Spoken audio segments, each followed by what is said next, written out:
Bienvenidas, bienvenidos a este primer ciclo de charlas y entrevistas con hombres y mujeres que hicieron historia en nuestra universidad. Hoy compartiremos la historia del primer rector electo por el voto directo de la comunidad universitaria, el licenciado Germán Chango Arias.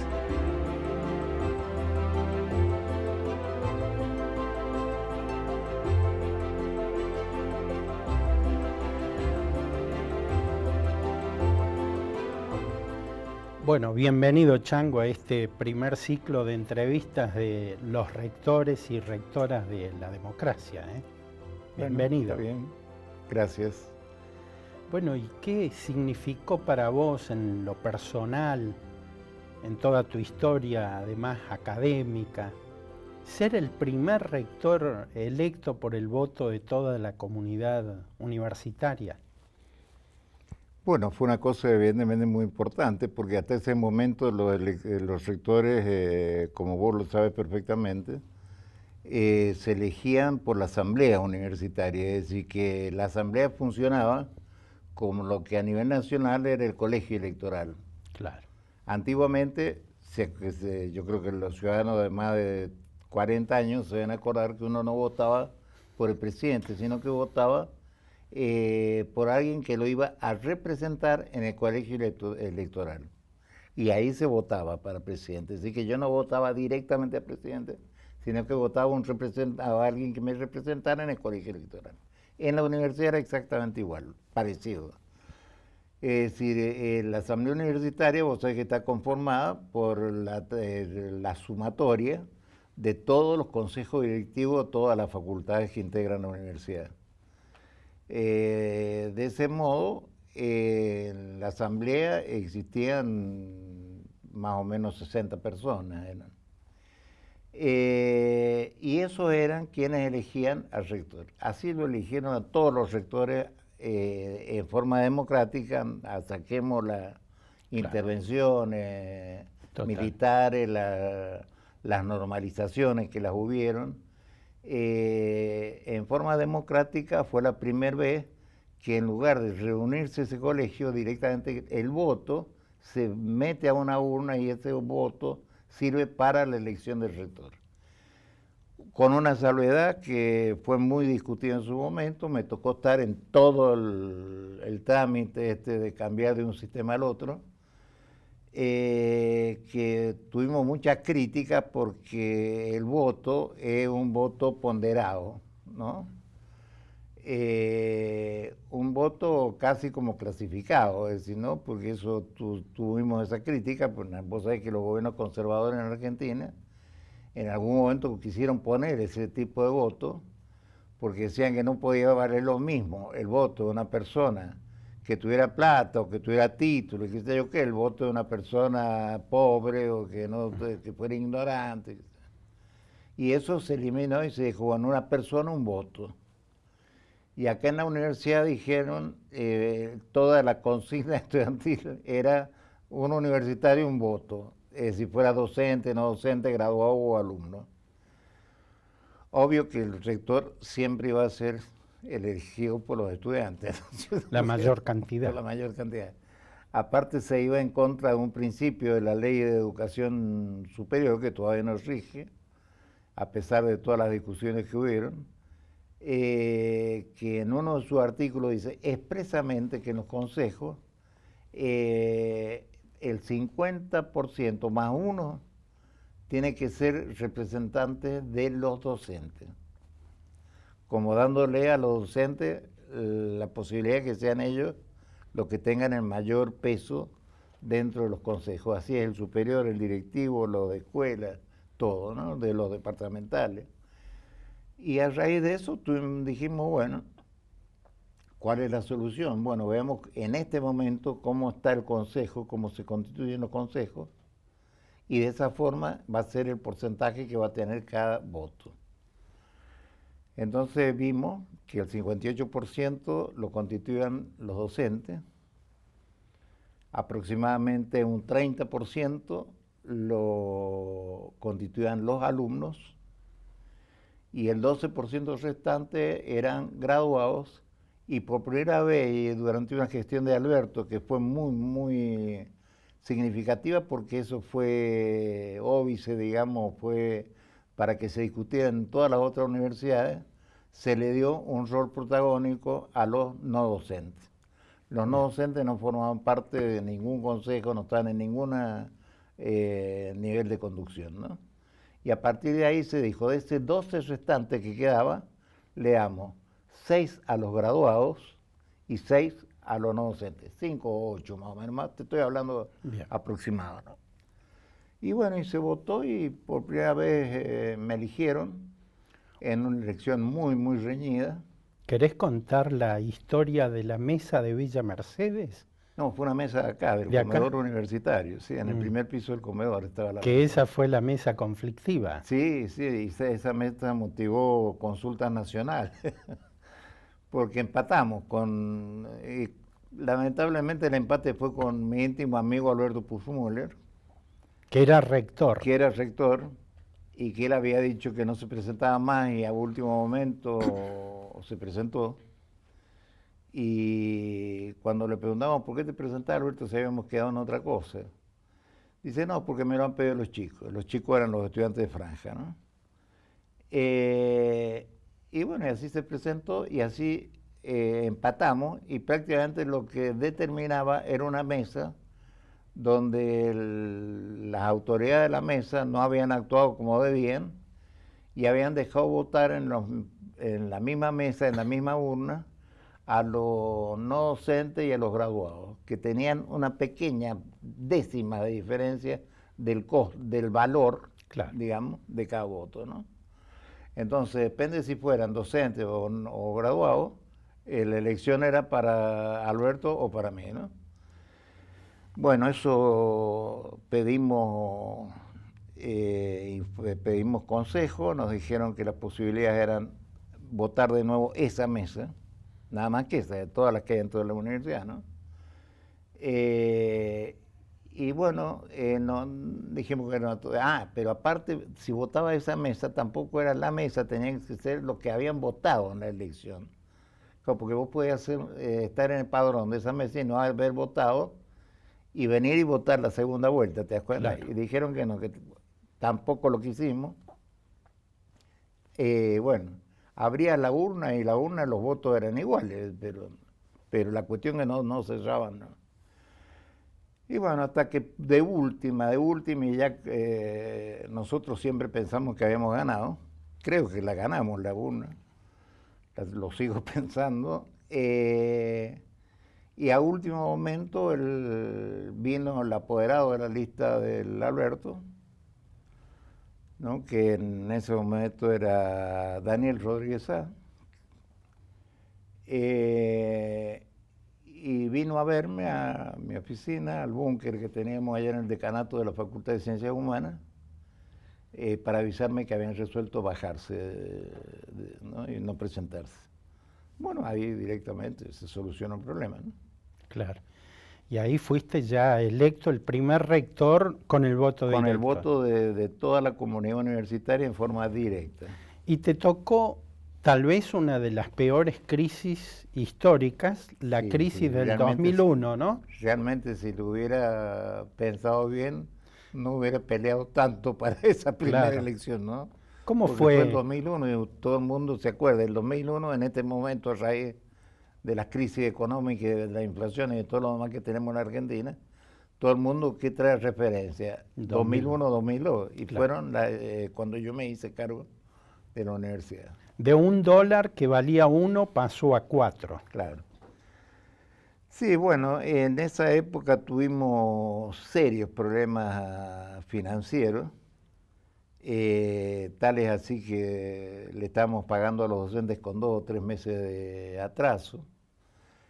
Por primera vez yo creo que le tuvimos que pedir plata prestada al DOSPU. Fui a hablar varias veces con el gerente del Banco Nación a ver si conseguíamos algunos préstamos especiales para poder adelantarle a la gente, ¿no es cierto? Claro. Y bueno, pudimos salir.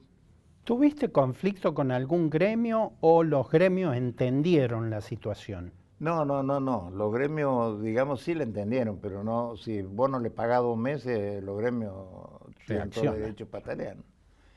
Y así fue que hubieron algunos problemas, pero se solucionaron. Ujú. Pero eso fue para vos un gran desafío, Un gran desafío. entrar a una primera gestión con esta Claro, crisis. claro. Después tuve una huelga de docentes muy prolongada. No me acuerdo en qué año fue, pero fue aquel año que tomaron la universidad, que la tuvieron tomada más de un mes, el rectorado. Ujú. Y que hacíamos las reuniones de gestión en la confitería de la Rivadavia, llegando a la acera, así a la acera. Sí. Ahí hacíamos las reuniones de gestión. Ya estaban algunos de los personajes que todavía siguen dando vueltas por ahí, estaba entre ellos Víctor Moreñigo, ¿no? Que es actualmente el rector. Él fue el primero secretario de Asuntos Estudiantiles y Bienestar Universitario, de la SAEBU, o sea, el comedor universitario, Sí. Salud Estudiantil y Deporte. Yo lo puse a él ahí cuando tenía 23 años y lo había conocido en Villa Mercedes, cuando en mis viajes que hacía a ver la facultad de allá, porque él era presidente del centro estudiante. Totalmente. Y yo le dije, mira, cuando te recibas, te venís a trabajar conmigo. Así que se recibió, le dimos el título y se vino a trabajar acá en la universidad. Y de ahí lo tenemos. Así que, bueno, he criado algunos sucesores, así que... Vos sos maestro normal, recibido allá en Mendoza, ¿no? Ejerciste ahí como maestro y un día te viniste a San Luis con un tío tuyo. Sí. ¿Cómo fue la historia? ¿Querés compartirla? Sí, en realidad yo me recibí en Mendoza, como dijiste, en la Escuela Superior del Magisterio, que es una escuela que dependía de la Facultad de Filosofía y Letras de Mendoza, de la Universidad Nacional de Cuyo, por lo cual tuve muchos profesores de la facultad, porque en el secundario, porque a su vez daban clase en la facultad y en la Escuela del Magisterio. El título que teníamos era maestro normal, igual que acá la escuela Claro, Pingles, ¿no? bien. No, en el título maestro normal superior y bachiller nacional. Sí, inmediatamente recibido, en mi casa me dijeron, mi padre me dijo, bueno, hasta acá llegaste, ya tenés un título, ahora hay que trabajar, ¿no? Y, o sea, hasta acá se acabaron los víveres, ¿no? Así que, bueno, me presenté y ahí gané un concurso para maestro en una escuela rural de Costa de Anzorena, en una finca grande, Purloti, al lado del río Tunuyán, en una zona bastante descampada. Estaba el viñedo, todo ahí, pero todo el resto era desierto.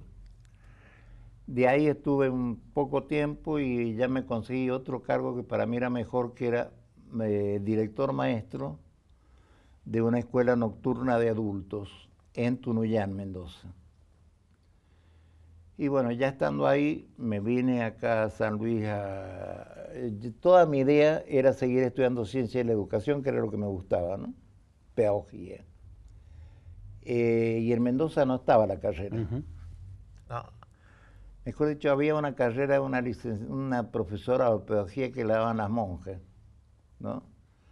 Y vos no dabas. No quise entrar ahí. No sé si me hubieran dejado, pero de todos modos no intenté. No tenías el perfil. Sí. Así que me vine a San Luis. Y efectivamente, ¿no? Un viaje me hizo...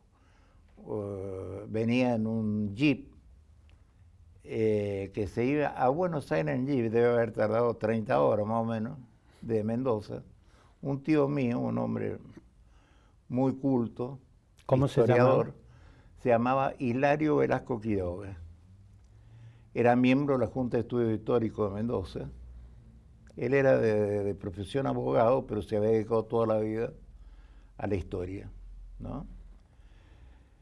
Y cuando te estoy hablando del principio del siglo XIX, 1906, 1905, por ahí, él había querido estudiar de maestro en Mendoza, y en Mendoza había justamente una escuela normal de mujeres, de maestras, y no dejaban entrar varones a la escuela, ¿no?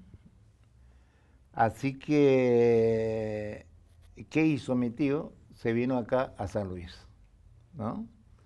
Y se recibió maestro acá en la escuela normal Pringles. Bien. Y bueno, y cuando me traía en esa vuelta que me trajo, me dice, si te vas a San Luis te llevo en el jeep, me trajo hasta acá, y me venía diciendo en el auto, usted es sobrino, porque era muy formal el viejo, usted sobrino, dice, se va a un pueblo, dice, con una tradición en educación y con un pueblo que dio origen al primer filósofo laico que hubo en la Argentina. Y eso es un gran orgullo para San Luis. Y ese primer filósofo laico fue Juan Crisóstomo Lafinur.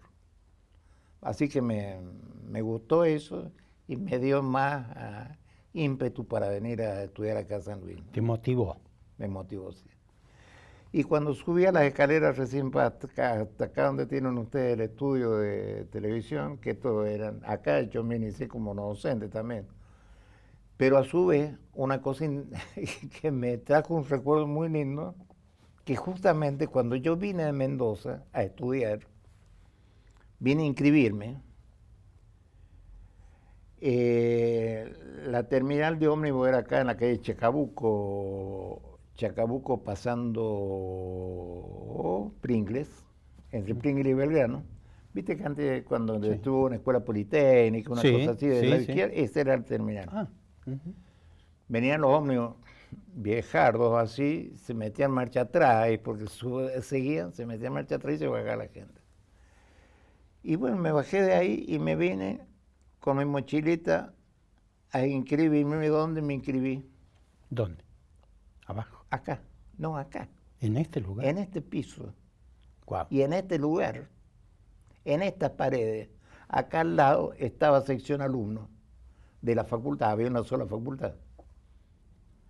¿Y dónde viviste la primera época? La primera vez, bueno, en primer lugar me dieron un catre ahí para que me acomodara en la residencia universitaria de la calle Lavalle. ¿No? En la Lavalle, lo que ahora es el polideportivo. Sí. Empezó siendo una casa antigua, que era una residencia universitaria, donde hubieron mucha gente, entre ellos el Alberto Puzmúller, bueno, no te los voy a nombrar porque no los van a conocer, pero mucha gente de esa época que vivió en la residencia universitaria. En ese lugar. En ese lugar, era de la universidad. Bien. Y ahí, como yo tenía 2 o 3 amigos, le digo, che, no tengo dónde ir a parar, que me pueden hacer algún, que yo plata no tengo, qué sé yo, o es muy poco lo que puedo aportar. Me dice, mira, si te consigo una cama, te la ponemos ahí había un salón como este con una mesa de ping-pong. Ahí donde está la mesa de ping-pong, ahí puedo dormir. Total, a la noche dejamos de jugar y te puedes acostar ahí. Y ahí dormí un tiempo hasta que me consiguió una pensión en una señora, en una familia Muñoz, Gaboto de Muñoz, la mamá de Cecil Muñoz, de un contador conocido acá, en la calle Mitre, acá cerquita, y ahí me dio pensión, como se usaba en esa época, es decir, que nos daban de comer y de dormir, ¿no? ¿Cómo conociste a Mauricio López? Bueno, con Mauricio López tengo una historia casi que personal y familiar, porque Mauricio López era muy amigo de mi papá, ¿no? Eran reformistas. Eran reformistas y habían trabajado juntos. Tengo material que algún día lo encontraré porque tengo algún pequeño problema de desorden en casa, pero tengo documentos donde firma una comisión pro creación de la Universidad Nacional de Cuyo. ¿Años? Y año 36, 37. Y ahí estaba tu papá. Ahí estaba mi papá, que era presidente del Partido Reformista. Partido Reformista de la Reforma Universitaria. Sí, ¿No? Sí. Y ahí militó con Mauricio López. Tal es así que en el primer viaje a Europa de mis padres, por allá por la década del 50, en el año 1950, fueron específicamente a Bélgica para verlo a Mauricio, ¿no? Que él estaba trabajando allá en el Consejo Mundial de Iglesias. O sea, lo conocés siendo vos niño. No, yo lo conocía de antes, de la familia. Bien. Pero aparte cuando vino acá a trabajar, por supuesto que enseguida nos conocimos, ¿no? Claro. ¿Y qué pudiste aplicar vos de la reforma universitaria siendo rector? Y mira, yo creo que se pudo aplicar todo, es decir, el cogobierno lo teníamos, en realidad lo que pasa es que lo pusimos en funcionamiento. El cogobierno, la libertad de cátedra, tratamos en algunos casos de hacer cátedras paralelas, que era la posibilidad de que, suponte que vas y das una clase de economía marxista, entonces tenés que tener derecho a que te den otra clase. Una réplica. De una réplica, ¿no es cierto? Y eso se daba bastante en psicología, por las corrientes psicológicas, ¿no es cierto? Bien. Porque viste la crítica que se le hace a la Universidad de la UBA, por ejemplo, que toda la corriente es nada más que psicoanálisis. Y acá fuimos la primera universidad que creó la corriente cognitiva comportamental. Bien. Entonces se daban clases, el alumno podía tener una clase de psicoanálisis, pero también tenía a su vez una clase para poder él mismo, ¿no es cierto?, poder cotejar los planteos de una corriente a los planteos de la otra corriente. Para vos, personalmente, después de pasar por todos los estamentos universitarios, ¿qué significa la Universidad Nacional de San Luis? Y yo sería exagerado, pero te podría decir que casi todo, ¿no? Es decir, yo pasé acá en estas aulas y en estos lugares. Mi box era uno de los boxes de madera, esto que tuve ahí, lo tuve durante 20 años o más. Daba clases en las aulas de acá arriba. Di clases en la escuela normal muchos años, di clases en el comedor universitario. Y bueno, mira, yo estuve acá en la universidad más de 50 años, creo que 60. Hiciste tu familia acá. Entré en el 59, poner en el 60, y me jubilé en el 2007 o 2008. Bien. ¿No? O sea que sí, 48, 50 años estuve acá dentro de la universidad. ¿Hiciste toda tu familia? Toda mi familia, sí. Sí, por supuesto. Fui secretario de Asuntos Estudiantiles, es decir, ante la Avenida de la Democracia, cuando lo eligen rector normalizador al doctor Pascual Colavita, me elige para que yo vaya de secretario al comedor universitario. No, en realidad he trabajado bastante, toda la vida siendo docente en ciencia de la educación. Creamos varias carreras importantes para la universidad, entre ellas acá me deben agradecer a algunos de los chicos acá porque la carrera de comunicación tiene bastante que ver conmigo. Sí. Conmigo, con un grupo, ¿no es cierto? Sí. Pero que yo estaba de rector en ese momento. Cuando convocamos a un grupo de especialistas de distintos lugares para que crearan los primeros planes de estudio y los primeros perfiles de los egresados en comunicación que nosotros queríamos. Que en realidad no era comunicación, sino que era periodismo primero. Totalmente. Locución, que hicimos un convenio con LISER, que te acordás que venían de Buenos Aires a tomar los exámenes acá, todo lo demás. Todo ese trámite lo hice personalmente en el LISER en Buenos Aires. Después creamos periodismo y bueno, y después quedó comunicación. Y como ese, te decía psicología, por ejemplo, la especialidad en psicología cognitiva, importantísima, ¿no? Una de las fundadoras de esa carrera fue la doctora Eva Mikusinski, que vive actualmente muchos años ya, pero la hija es la hija que vivió toda su vida acá, toda su juventud acá en San Luis, que estudió en la escuela normal. En este momento es la embajadora argentina en Ucrania, en Kiev está. Y bueno, como eso hay varios egresados nuestros y carreras que se crearon, ¿no es cierto? Fonoaudiología, por decir alguna, ¿no? Sí.